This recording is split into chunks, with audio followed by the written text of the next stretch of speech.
आप सभी का एक बार फिर से बहुत बहुत स्वागत है आपके अपने शैक्षणिक YouTube channel all subjects educational videos में।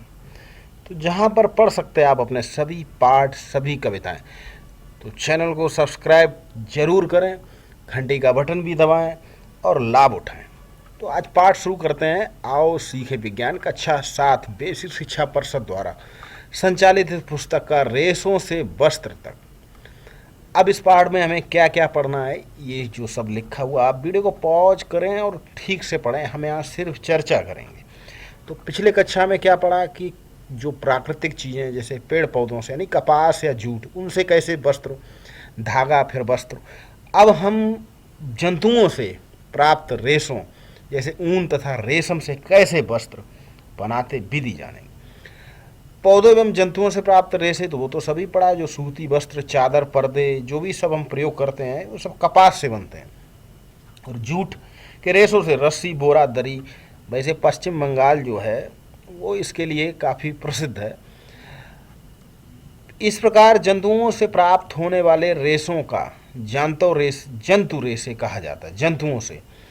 ठीक है। ऊन तथा रेशम प्रमुख जांतव रेशे हैं, यानी कि जंतु से प्राप्त होने वाले रेशों क्या कहते हैं, जांतव रेशे। ठीक, नई बात। अब ऊन प्रदान करने वाले जंतु कौन कौन से हैं, तो जैसे कि याक जो कश्मीर या पहाड़ी क्षेत्रों में पाया जाता है, ऊंट, बकरी, भेड़। तो इनकी जो त्वचा होती, मुलायम त्वचा के जो बाल होते हैं वो काफ़ी घने रेशों की तरह होते हैं, उन्हें ऊन कहते हैं। ठीक है। याक का ऊन तिब्बत और लद्दाख में प्रचलित है। दक्षिण अमेरिका में लामा और एल्पेको नामक जंतुओं से ऊन प्राप्त किया जाता है। दक्षिण अमेरिका में ये लामा और एल्पेका। ठीक है। आगे देखिए, घने बालों वाली भेड़, याक, ऊंट, और ये आपका लामा दक्षिण अमेरिका में, बकरी, अंगोरा बकरी और एल्पेका ये भी दक्षिण अमेरिका का जंतु है। तो ऊन प्राप्त करने की विधि क्या है, देखिए, शरीर के रोए अधिक मुलायम, पतले तथा हल्के होते हैं। बिल्कुल इसी तरह भेड़ के रेशे भी दो प्रकार के होते हैं। ठीक है। दाढ़ी के रूखे बाल, त्वचा पर स्थित तंतु रूपी मुलायम बाल, ये दो प्रकार के जो भेड़ भी है। अब भेड़ पालन और प्रजनन, तो देखिए हमारे देश में अनेक भाग, जम्मू कश्मीर, हिमाचल, उत्तराखंड, अरुणाचल, सिक्किम के पहाड़ी, हरियाणा, पंजाब, राजस्थान, गुजरात, यहाँ सभी जगह गड़ेरियों द्वारा भेड़ों का पालन होता है। और भेड़ जो है शाकाहारी होती है, पत्तियां खाती हैं।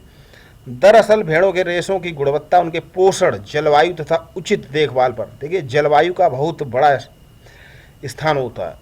आपने देखा होगा कि ज़्यादातर सूती मिल जो होती हैं समुद्र के किनारे या ऐसी जगह की जलवायु जहाँ की जलवायु थोड़ी आर्द्र नम हो, धागा टूटे ना, तो जलवायु को बहुत बड़ा प्रभाव होता है। भेड़ की कुछ नस्लों के शरीर पर घने बाल होते हैं, मात्रा में अच्छी गुणवत्ता वाली ऊन प्राप्त होती है, और ऐसी नस्ल की भेड़ों को जन्म देने के लिए भी किया जाता है उपयोग। नस्ली भेड़ों को जन्म देने के लिए जनक के रूप में इनके चयन की प्रक्रिया को वर्णात्मक प्रजनन कहते हैं। ठीक है। अब आगे आ चलते हैं। अब देखिए, गुणवत्तापूर्ण जो भेड़ें होती हैं जो ऊन देती हैं, तो ये सब प्रजातियाँ कहाँ कहाँ पाई जाती हैं, किस जगह पर, जैसे बाखरवाल, रामपुर, बसायर, नाली। ये जो कृषि विज्ञान के छात्र इसको बहुत ध्यान से पढ़ते हैं और ये नोट भी कर सकते हैं। अब इनकी जो गुणवत्ता होती है, किसी को उनकी गुणवत्ता किसी ऊनी सालों के लिए, किसी भूरे ऊन वाले कंबल के लिए, तो गलीचे के लिए नाली है, नाली नस्ल का नाम है, वो राजस्थान, पंजाब में उनकी गलीचे बनते हैं। ठीक है। तो भेड़ के रेशों को ऊन में संशोधित करने के विभिन्न चरण। पहला चरण क्या, पहले तो बालों की कटाई होती है। ठीक है। भेड़ों को इस मौसम में बालदार त्वचा, गर्मी के मौसम में काटा जाता है। ठीक है। सर्दियों में सर्दी लगेगी। उसके बाद क्या है, त्वचा सबसे ऊपरी वाली परत अधिकांशतः मृत कोशिकाओं से बनी होती है। ठीक है। रेशों के लिए भेड़ों की बालदार त्वचा को उतारने में उन्हें कष्ट क्यों नहीं होता है, साथ ही भेड़ के बाल फिर उगाते हैं। हाँ, अब कारण जानने का प्रयास करें कि आप बाल कट। ठीक है। अभिमार्जन दूसरी प्रक्रिया। पहले तो बाल काट लिए, अभिमार्जन के अंदर क्या होता है कि साबुन से धुलना, बड़ी बड़ी पानी की टंकियों में डाल दिया जाता है और चिकनाई, धूल और गर्त निकालने की जो क्रिया है अभिमार्जन कहलाते हैं। अभिमार्जन मशीनों द्वारा किया जाता है। तीसरा चरण छटाई। अभिमार्जन के बाद फिर अच्छे रोएदार रेशों की लंबाई, चिकनाई और हल्केपन के आधार पर उनको छांटा जाता है। ये देखिए, ये सब कार्य हो रहा। पहले देखिए, ये बाल काटे गए, फिर उसको देखिए अभिमार्जन प्रक्रिया, फिर उसकी छटाई, उसके बाद फिर कताई, उसके बाद जो है उसे काता जाता है, सूत जैसे काता जाता है, कोमल फूले हुए रेशों को धागों के रूप में, और उसके बाद उनको फिर रंगा जाता है। ठीक है, प्रायः काले और भूरे सफ़ेद रंग के होते हैं, फिर उनमें विविधता लाने के लिए रंगते हैं, उसके बाद फिर ऊनी धागा बनाना, ये ऐसी प्रक्रिया चलती। 6 चरण होते हैं, ये भी जाने। एक घातक रुधिर रोग, सोटर्स रोग। ऊन उद्योग हमारे देश में अनेक व्यक्तियों के लिए जीविकोपार्जन का साधन, परंतु जंतु रेशों की छटाई करने वाले कारीगर कभी कभी इससे संक्रमित हो जाता है, एंथ्रेक्स, और जो ये रोग बन जाता है, कौन सा, सोटर्स रोग। किसी भी उद्योग में कारीगरों द्वारा ऐसे जोखिम को झेलना व्यवसायिक संकट कहलाता है। अब देखिए, उद्योगों में काम करना जोखिम होता है, जैसे कहीं जो सरिया बनती है, कोई प्लास्टिक उद्योग, तो सब में कहीं कुछ न कुछ जोखिम होता है। गुणवत्ता की दृष्टि से न्यूजीलैंड के मेरिनो भेड़ की सबसे अच्छा ऊन प्राप्त होता है। ये जनरल नॉलेज प्रश्न है कि सबसे अच्छा न्यूजीलैंड की मेरिनो भेड़ों के द्वारा। अब रेशम, तो देखिए रेशम जो है ये तितली है, ये रेशम कीट है। फिर देखिए ये पत्ता है, ये इस एक पूरा चरण होता है। रेशम कीट के जीवन चक्र के विभिन्न चरण।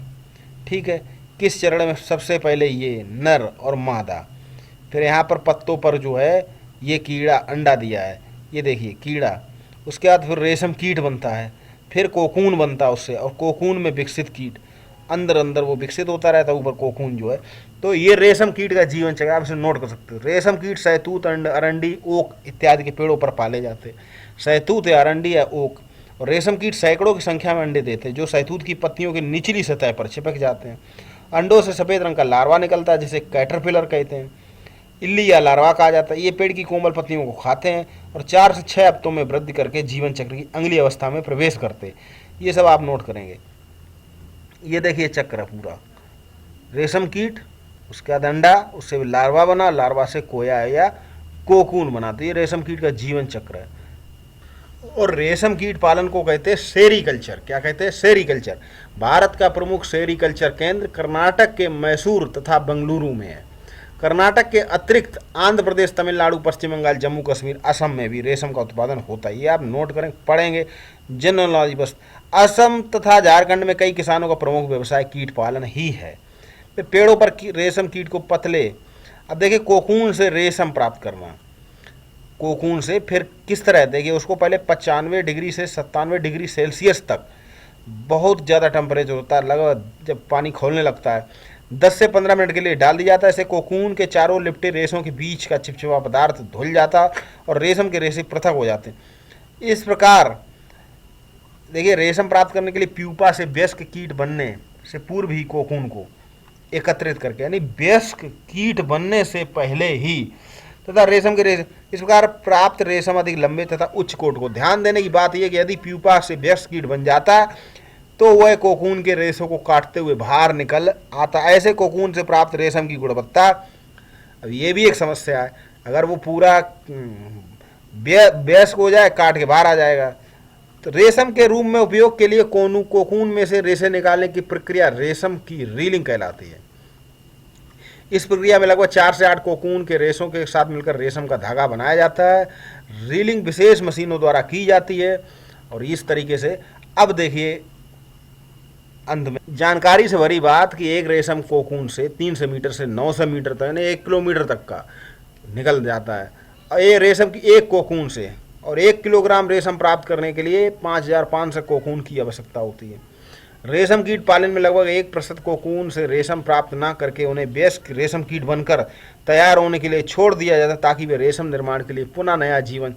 दैनिक जीवन में जंतु रेशों की उपयोगिता महत्व तो यहाँ पड़ा। ऊन के लिए, ऊन से हमें क्या लाभ है, क्या क्या बनाते हैं, रेशम से हम क्या क्या तैयार करते हैं, और इस तरह ही हमारा पाठ था जंतुओं से प्राप्त होने वाले रेशे।